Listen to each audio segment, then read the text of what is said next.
Hey everyone, Seth Weiner here, your Rocktioneer. Welcome to Coffee Connections. Well, I don't know. I swear, it's like every time we do Coffee Connections, it's just beautiful outside, and the fall is here. Hopefully, you're enjoying the colors. And those of you that have been doing your galas and your in-person events, welcome back, right? Isn't it incredible? So great. Well, folks, today's guest, I'm going to jump right into it. It's a good friend, and I'm really excited. We're kind of once again kind of doing a little something different with Coffee Connections, providing nonprofits this time with an innovator. So still innovators, but this time we're talking to an innovator who's going to be able to bring some stuff to your event. And that's why we're doing that. So let me tell you about Jacob Deaton with Shindig, my event. Now, Deaton, also known as Sweet Deed, is a musician and band leader with a celebrated history both on and behind the stage. For over a decade, he has been in high demand from multiple circles and is equally comfortable in the worlds of jazz, blues, rock, Americana, and klezmer. Yeah, believe it or not, klezmer. He has served as the guitarist for the LA blues rocker Jonah Smith, with whom he made the semi-finals appearance of NBC's America's Got Talent. Also, those Atlanta natives know about Colonel Bruce Hampton, the long river of Southern blues, surrealist, Zambiist, and so many other things. He comes from the camp of Zambi. That's right. All right. As a jazz artist and bandleader, Jacob has released several albums. He's been published in things like Jazz Times, not Jimes. That's a good magazine, though.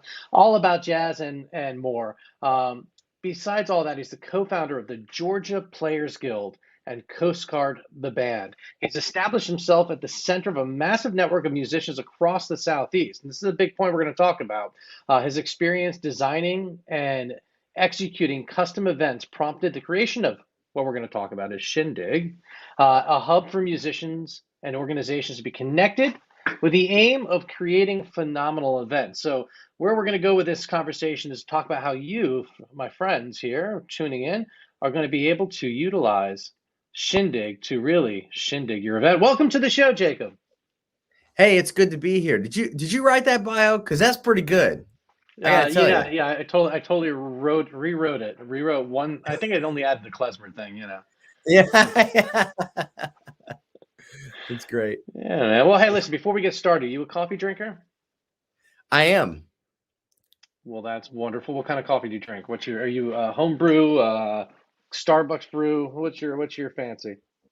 I'm a little bit of a nerd about it. I'm definitely in the camp of the Chemex and the whole bean and the grinding moment of and getting that water to 204 degrees, and then pouring it appropriately as you do with the Chemex as far as letting it bloom and all that kind of stuff. So I'm a little bit more of I had an ex-girlfriend actually that got me into this, and I used to be able to drink QT coffee, and then after she showed me what coffee could really taste like if you do it right, now it's really hard for me to drink coffee really any other way. So but as far as brands of coffee and stuff, I don't know if that's what you mean, but like I actually subscribe to this subscription thing where they send me a bag of coffee every like week and a half to 2 weeks, and they send me a new bag from all over, of like different brands from all over the country based on my taste specifications. So I am quite suited in the coffee world for the coffee connections. Well, how about that? Now, I didn't even, I didn't ask you, but do you happen to have a mug nearby you? I do. Oh It's just in the yeah, other, it's just on the other room though. Do you want to see it? yeah. Let's check out your mug. It's my favorite mug. Hold on, I'll be right back. All right. While he goes grabs his mug, folks, Shindig, my event here is we're going to get into the details of what they can do for your event because let's face it, we're starting to get back together in person. And what do people want? People want to raise money for sure. We get that at your fundraisers. But your guests want to give, but they also want to have fun. And we're going to talk about what it takes to implement a band into your fundraiser and make it pop and give everyone not just a good time, but what it takes. What are the backstories? What does it take to really make it work? Oh, hey, he's back. All right, what do you got? I'm back. Here we go. Oh, here it is. This is my favorite mug. This was made by Tom Z. I want to say his last name is pronounced Zwellinger, and he is a pottery, uh, artiste that actually takes up residence at the Lovett School, or did for many years. I think he's retired now, but he here in Atlanta, Georgia, which is a very high end K through 12 school. But he's really inspired by like all sorts of different cultures, predominantly Japanese. But this particular mug is just so cool. I love it. Yeah, I like that. So I love the pottery like that when it's the blue. It comes out so good that from the kettle or whatnot. yeah, I've got like 5 or 6 of his mugs. I used to buy one almost every year whenever I was able to go to his art shows. So I have like 5 or 6 of his mugs that I just rotate all the time. So Awesome. Well, hey, listen, before we get into everything, what I'm going to do is I'm going to hand the mic over to you. Can okay, you tell everyone a little bit about who you are sure, and, in particular, Shindig, my event? sure. I'm a music lover. I'm a passionate person about providing people opportunities in the artist world that we live in, especially me and Seth. Um, I'm really passionate about giving people opportunities to not only, just make a living, but also to provide any sort of like stepping stone that I can from somebody to get to one place to another. It's something that in the very beginning, when I was a musician and I first started coming up playing music at 18 to 22 years old, um, like I noticed early on that I got a lot of satisfaction out of providing people opportunities to make money in this business. And as we know, there's a lot of brilliant musicians that are out in the world, and artists of all kinds, and many of them are so brilliant that they don't really know how to go out and actually find the work that they need in order to provide themselves a beautiful life beyond just being an artist. And so the stigma of the poor starving artist sort of was born, which I really hate, because there's so much opportunity and there's so much money out there for artists and musicians to make on their art. And so one of my things that I'm constantly doing is educating people in ways that they can take their own personal businesses and their own personal brands to the next level. And so out of that love, I don't know why, maybe it was because I got out of the military and I went straight into being a musician at the age of 22. And I didn't really have, a lot of people come up playing music on their own, and, taking guitar lessons or something as a kid. And then, that spins into a music career. For me, it was much later. I didn't get my first guitar until I was 18. I didn't start learning what a scale was until I was 22. I attended the Atlanta Institute of Music at 22 after I got out of 4 years in the military, like I was saying, in the Air Force. And it sort of spun from there. And I just kind of locked myself in a room and tried to make up for, a decade or more lost in time. But once I started kind of getting out and playing gigs, I realized that maybe I wasn't as good as a lot of other musicians that I knew or that I knew was around. So I just learned the skill of going to like restaurants and, venues and stuff and saying, hey, this is what I do, and you should book me and pay me money. And so I guess through that process of just really loving music, I carried a lot of musicians along with me, that because I couldn't play all the gigs by myself, can't play all the instruments, right? So I would always need a drummer or a bass player or a keyboard player or even another guitar player, etc. And so through that, I started understanding the power of being able to, uh, represent yourself, and client relations and putting on great events and all those types of things through trial and error over the last, 15, 16 years in Atlanta now. So, and what started is just everybody pointing at me because I seemed to be the one that, had a nice jacket and maybe tied my shoes straight, on the bandstand, became sort of a business that now I'm super passionate about, and that I work really hard at trying to provide people opportunities to make money on their art. So that's kind of how Shindig has come to be in the short form. Right, right. Now, so basically, one of the big points that you're talking about is that you've got access to a ton of really quality musicians, and that you chose not just to create your own thing in terms of this is my original material, and so Jacob Deat, come see me, see me, see me. Right. That you can connect with other musicians and create really quality performances, which you're playing different theaters across the country with, and a lot of this is now tribute stuff too, right? It's full on albums and Mhm. covers and whatnot. That's right. So one of the bands that I own and also represent is called the Georgia Players Guild, and we started at the Strand Theater in Marietta, Georgia, which is a 550 seat theater. And in the history of that relationship with the Strand, we've sold out that room multiple times, playing various tributes: the Eagles, CCR, Tom Petty, Queen, Led Zeppelin, all sorts of bands. We've done over 30 different shows that we brought to stage, and so that band is actually, playing many theaters across the country in 2022 and beyond. So that's a beautiful thing, and something that we've been working really hard at providing. But for all of our musicians that have, been along with us for the ride. But that's one thing. And then of course the other side of Shindig, my event, is like the wedding and event industry, and that's what so that's the other side of the business that we also Hmm. offer services for. So between And those two things, they keep us pretty busy. yeah, so let's dive into that side of it because the majority of folks that are here are nonprofits Right. or involved with a nonprofit in some way. And so I kind of was alluded to this in the beginning of the show, but here's the thing: come spring, as these galas are coming back together, Mhm. and I'm talking, for sure like school galas and all that, but let's focus on a specific type of gala. Let's talk about a 500 person or more, but let's on average between three. We'll start at three. We'll go 300 or more person event, right? Sure.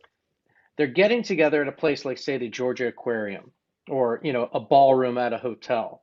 Yeah. Now, there's a lot of money going in the expenses, from catering to your auctioneer to all the different pieces, right? And so a lot of people get to a point of, do we want a band?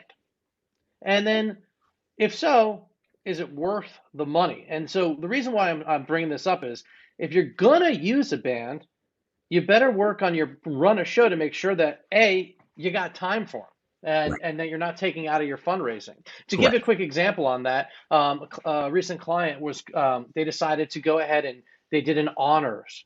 They wanted to honor several different people. Well, if you go ahead and run the video and then you have them do their speech, you're talking about 15, 20 minutes per person, because no one's talking for their 2 minutes. They're going, Right. give them a mic. So what do?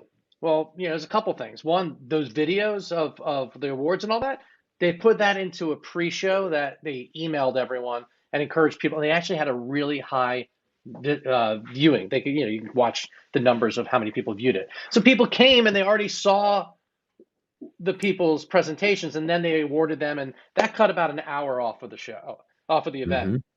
And so there's more to it like that. So when you talk about Shindig, though, what I want to get to is, one, as the events are being produced, make sure that you got time. Two, make sure you got the right band. And when we talk about Shindig, we're going to talk about the right band, because ultimately it's not just you want the band to play. I mean, if you and I were doing something together as the auctioneer, I'm bringing you in and we're gonna Tonight Show style. I mean, not maybe Johnny Carson, but Right. I mean, we're gonna Tonight Show it. We're gonna have fun. I mean, that drummer's gonna have those rim shots for when I well, all my jokes are gonna land in a they're gonna need a rim shot. Uh, but it's adding all that color. So can you talk a little bit about not only the colors that you can bring in, which because you bring in a whole band, but that band can be split up Right. from the cocktail hour to the during the show, like every element. So talk about all that, and then talk a little bit about the different styles you do, and then the attention to detail, which is what you Mhm. bring that's different than the band leader that just shows up with the band. Right. So it really comes down to curation and like really diving into the theme of the event and making sure that all areas that can be enhanced by music are enhanced by music.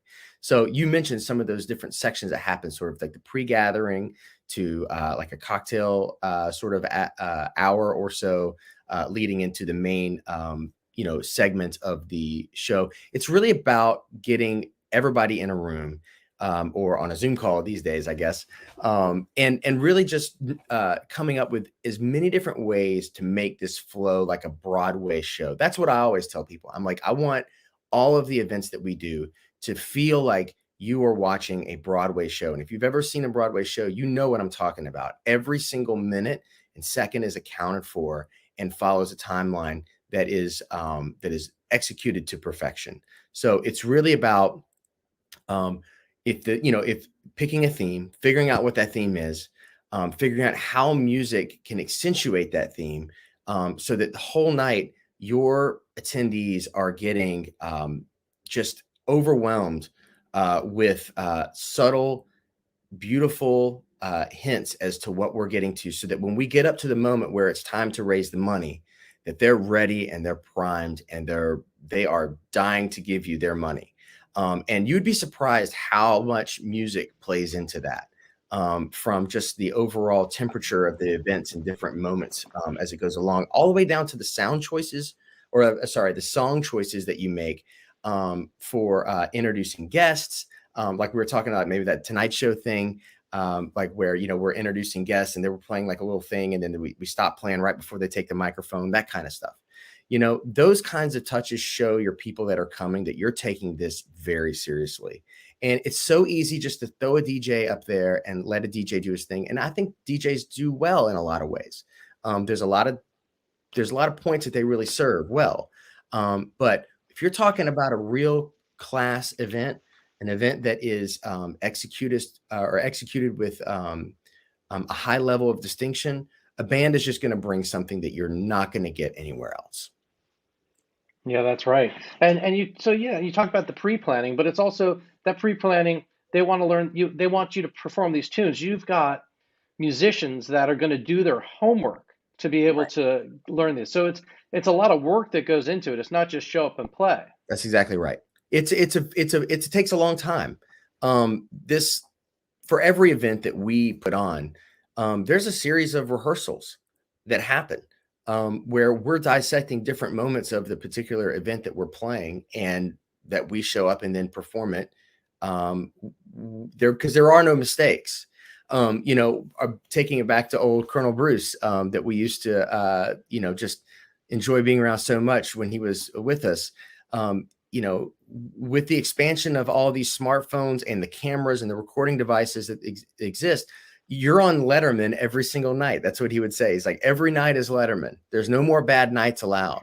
So when you're talking about a distinguished event, you have to have a group of entertainers that have put in the time, and know how to do the work, and also have the leadership on stage to execute that and know when something goes wrong, how to flex, how to make sure that you're basically covering up for any other potential road hazards or anything that you might encounter in putting on an event. Because let's face it, every event is different, and every event ends up having its own set of challenges, from simple to complex. And so you need somebody up there that knows what they're doing, that knows how to handle an event like that, and knows how to get everybody to the finish line. Yeah, and the finish line with all the musicians, of course, because they're all professionals and they're not there to enjoy the party. They're there to Work. perform at the Yes, party. right. That's their job. Yes.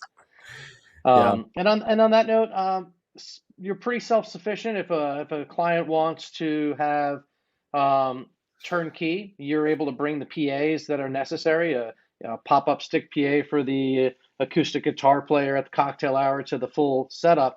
But you also work with, a lot of events are going to have their own stage and light and whatnot, and you'll work with the other production companies on a whole technical side. Yeah.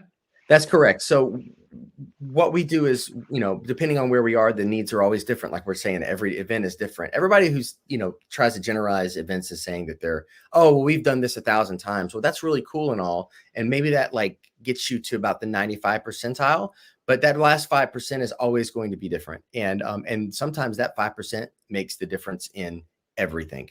So, for us, it's about making sure that we connect with the right people in the very beginning of the process, and that we have that contact information so that we can call on those people, and that we schedule calls with those people to make sure that there is no detail missed. Nobody's showing up with anything that they don't need, and also nobody's showing up with less than what they actually need. So, we do have all the production stuff in house that we to really provide a really nice event for, up to about 500 people or so. Beyond that, we work with several different production companies, um, staging companies, etc., if that's needed. We've also worked with we've been to the aquarium and worked with Active and all those people, so where they provide a lot of the lights and the sound or lights and staging, and we roll in our own sound, etc. So every event is a little different, and that's part of the fun. That's what keeps it sort of, keeps you on your toes. Yeah, and on their toes is what we're going to do because people are going to be dancing, That's right. fine tuning that music, and this is the thing I keep circling back on is that most organizations that are having their spring event have missed two spring events because they didn't do March 2020 and they Mhm. probably didn't do March 2021. If they did, Right. it was virtual, and if they did in person, well, probably wasn't as well attended as they would have liked. So that being said, when we're looking right now, here we are in November, a week before Thanksgiving, for crying out loud. How is that possible? Right. But we're here, and people are starting to book out their spring fundraiser. And I'm saying to you folks, consider what you might want, which is raising money, and what your supporters want, which is to give you money Right. in their support, but also to have a really good time. And to do that, I highly suggest music, and I highly suggest checking in with Shindig, my event, to be able to get the most out of it. And it's, again, timeline is huge. You want to make sure you have enough time for people to Yeah. to be able to engage, and to dance and have a good time and to get that music right, but also to make sure your fundraising is right. Right. And I think that with Jacob, he gets the sense, and his team, his band gets the sense too, to be able to get people excited, to get that drum roll going during the auction, to to to add the flavor, the colors, all the essence that's there that will make your event pop. And the big thing is, when people are going to leave in a Shindig event, when they leave your fundraising gala, they're going to be talking about it, about how much fun they had, and that's going to help you grow your event in years to come. So I have a question for you. Maybe, I don't know. Because I have to turn this around on you at least a little bit. How much and I would be interested to know the dialogue from the chat today, as it pertains to this whole topic. But with the necessity of virtual galas, et cetera, being becoming a thing now, and that people are culture, they're kind of used to it. There's a fair amount of people that have experienced some sort of virtual event now. It's not 100% foreign to them. Obviously people have been on Zoom calls at minimum. So, everybody's been on a Zoom call or a Google Meet or something, so there's at least a little bit of an experience factor with that. I just wonder about the future of galas and the fundraising aspects of it as it pertains to the idea of dual events, and how many people are going to use the virtual comfortability that people are sort of gaining to not only reach the people in their community. Say we're raising money for a particular cause in the Atlanta area, but like, how many of the people that or how many people that are involved in this industry are going to take that information? Let's say it's like save the whales. I don't know. Let's just go with the aquarium theme today. We're Yeah, saving why the not? whales. That's an interest. How many people are going online and going to their digital marketing advertiser, expert, and saying, let's do a campaign in either all speaking English speaking countries of the world or just in Yeah, America, targeting people who really love whales and that really are passionate about saving their lives, right? You see where I'm going yeah, with yeah. this? And Oh, then you absolutely. bring those people in virtually, and you start opening up the floodgates of all of this untapped money in all these different markets, in Yeah. addition to the one market in which you're actually putting on the event for. Yeah, a lot So, of a lot of organizations have done that. A lot of yeah, have moved to that. I mean, going in person, there's nothing better than in person. right. But some are doing what's being called hybrid, where they're bringing in that production to do that hybrid show. So we're Mhm. at the aquarium, you're on stage, I'm doing the thing with you, we're having a great time, we're raising money. And for those of you at home, please go ahead and give. And you've got the program that's hybrid. that's tied in, so people at home anywhere can tune in for that hour, Right. and then that closes, and the hybrid has their piece. Maybe you have a good, musician that does a performance for just those on hybrid, virtual, right? And then you've got your in-person event. So that's happening. But really, truly, that's not happening nearly as much as you think because it costs so much money to do the production right. You don't want to just do it on Zoom, and Right. Zoom's a necessity. I mean, yeah. So if we can Sure. do Zoom, if we need to, we can. Yeah, if it come March, and we're about to do a school fundraiser, and there's a COVID scare, and everyone's like, I'm not going.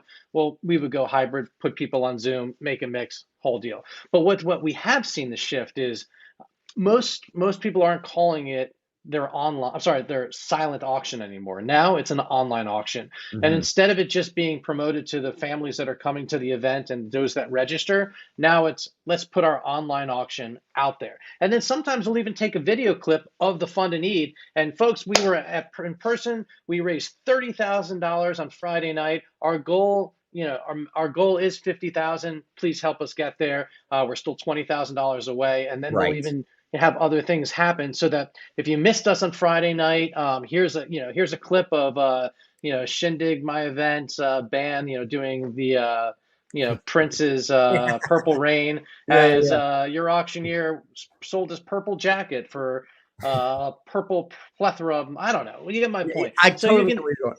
so that's the thing, and I think that's the future is that marketing is Right. now people are saying, well, it's not just marketing to sell tickets to our event, it's Hmm. marketing to get our message out there. And by the way, a lot of folks that go to these rubber chicken dinners every weekend are kind of like, yeah, I don't want to go. I want to give you my money, but I don't want to give you my money. I don't want to have to sit through another night. Like, Correct. whereas others really want this is I'm getting Hmm. dressed up, I've got a Right. babysitter, this is my night out. So there is some flexibility there. Yeah, I just wonder about this I hope that every gala that comes around now is really starting to look at the abilities of, digital marketing as it pertains to pre-gala advertising, trying to really reach, I mean, the entire country. I mean, just take the Hmm. United States, for Well, example. it's like you said, if you're an Atlanta organization, there's alumni or there's people that love Atlanta that don't live in Atlanta. That's And exactly right. And there's like all sorts of ways you can target those people, like on, mhm. any of these platforms like Facebook, et cetera, and bring their information into your world. And even if you don't get them to convert in the very beginning, as far as donating to your cause, then, you use that data afterwards. Like you said, oh, we raised 30,000, but we really need to hit 50. We're so Hmm. close. And for somebody that's sitting on the fence like that maybe didn't get their money in or whatever, in the pre-function, all that does is just fuel their fire to make them want to be a part of something like this. So I Yeah. I find it really interesting in this particular space of entertainment right now, and really raising money for good causes, et cetera. How, the comfortability with all of these things where you can offer these sort of like, meet and greets with personalities, et cetera, to sort of generate interest for your cause, and then, really capitalize that on the back end. So Hmm. I'm more than fascinated with how the conditioning of the virtual event world that we're in can benefit that bottom line at the end of the day. Absolutely. Absolutely. And I'm going to shift it back to you because I want to bring up that it's not just talented guitar players. You've got incredible musicians of all calibers. I mean, you've got some female vocalists that their voices are just to die for. You've got, Mm. yeah, I believe you have access to some cello players and some everything. Yeah, it goes on and on. I mean, well, you could stumble over words all day, but I've put together some of the craziest musical concoctions for the wildest of clients. And that's part of the fun of my job, honestly, is that I love providing, a super well rehearsed, event band that, knows every top 40 hit and seamlessly transitions between each one of those songs and presents something that's Hmm. absolutely beautiful, rehearsed, and sounds, just beautiful. As much as I love customizing and calling on, a lot of musicians that are very deep in my Rolodex that do some of the weirdest things, and really add a completely different texture to a room. that, maybe a Hmm. typical band wouldn't do. So one of my favorite things to do is whenever I get on a phone call with any kind of client that I'm doing anything for, is I just tell them to drink. I was like, in your perfect world, what is it? And if you don't know, let's talk about the things that you like so it can point me in directions. And then I'm just going to throw things at you until you decide that you've had enough, or you hear something that you like. So I just love connecting people to artists that are that are out there, that they don't know that are out there, because they're busy and everybody has a life and we're getting bombarded with things online all the time. It's impossible to know, even in Atlanta, if you live here in Atlanta like I do and like Seth does, it's impossible to know what all is out there. And that's part of my job. That's the reason why for 15 or 16 years of living in Atlanta now, that I've been everywhere, trying Hmm. know what is here, so that then I can connect that dot to your event that is cool and unique and special. I guess I'm not just a typical entertainment company where I just like, oh, we'll take this wonderful party band and have a great day. We can do that. That's totally fine. I got plenty of those. I got plenty of friends that do that. I got plenty of bands underneath my umbrella that do that I can recommend, that I know will do a great job. But if you really want to get your hands dirty and you really want to create an experience that's unique and different than any other gala you probably ever had, I'm your guy. That's right. And you can go to Shindig, myevent.com, SHINDIGMYEVENT.com, and find Jacob there. There's also some video clips of some of the bands and projects he had. And then, yeah, just check out shindigmyevent.com. And anything else you want to leave our guests with, any, Mr. Deet? I just want to say, in this really interesting time of when we're all trying to come back from everything, that if you've not done this yet, go buy merchandise from your favorite artist or a local artist. Go see a show. Go let these musicians and artists know, of all kinds. And I'm just talking. I am just not talking about music. It could be ballet. It could be dance. It could be other types of dance. It could be, anything, performance art, etc. Um, go let them know through your financial contributions that you're here, and that you appreciate them continuing, because they are still coming out of this a lot later than a lot of other industries. So make sure you go see a show, support a live music venue, support an artist directly with a t-shirt buy, or a coffee mug of some kind. You know what I mean?